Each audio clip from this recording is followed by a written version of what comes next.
Good morning. We are doing a very special Friday morning coffee this morning from our cute little Airbnb here in Dublin.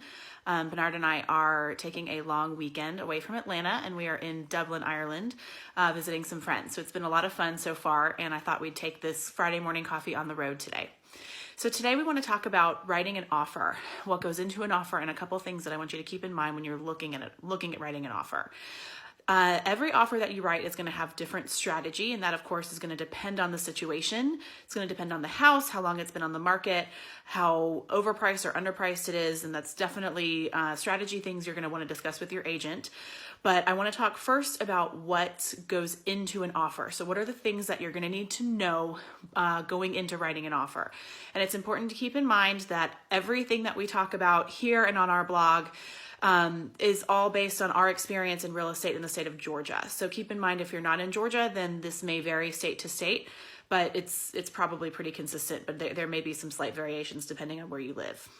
So the first thing that you need to know is what you're going to offer for a sales price, what you're going to ask the sellers for in closing costs, when you're going to close, where you're going to close, what your earnest money deposit is going to be, and also the number of days in due diligence that you want to ask for. This is also the time that you're going to ask for any other special stipulations. For example, if you want to ask the seller to pay for a homeowner's warranty, or if you want to ask them for a termite letter, which is no longer required in the state of Georgia, that's the time to do that in that initial offer. So you're going to put all of that in your special stipulation section. And then, of course, attach any documents, which would include any seller disclosures, if there's a survey or if there's a written out legal description or community association disclosures, if there's anything else that needs to be attached to that contract, that needs to be attached to the offer as well. So two things to keep in mind when you're writing an offer. First and foremost is that the sales price minus the closing costs that you're asking the seller to pay, that's actually the net to the seller.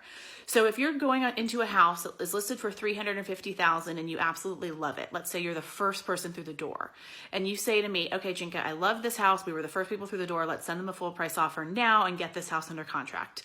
So we write it up and you say, oh, wait, no, I want to ask them for $6,000 in closing. Well, that's not a full price offer. That's actually an offer to the seller of $344,000 because you have the $350,000 sales price minus the $6,000 in closing costs. So really to the seller, that's a $344,000 offer. So don't just think in terms of sales price when you're thinking about what you want to offer the seller. You need to also be thinking in terms of how much closing costs you're going to ask for, because that's really what their bottom line is going to be. So think about that net to seller figure. And finally, and I'm going to sound like a broken record, but any offer that you send in to a seller has got to come with a pre-qualification letter or proof that you have the cash or any other kind of financing in order. Because in order for the seller to really take your offer seriously, you need to have proof of your financing. So anyway, that's it for today. I hope you guys have a great weekend, and we will be back next week, back in Atlanta, continuing going through my home buyer's handbook. Thanks a lot. Have a good one.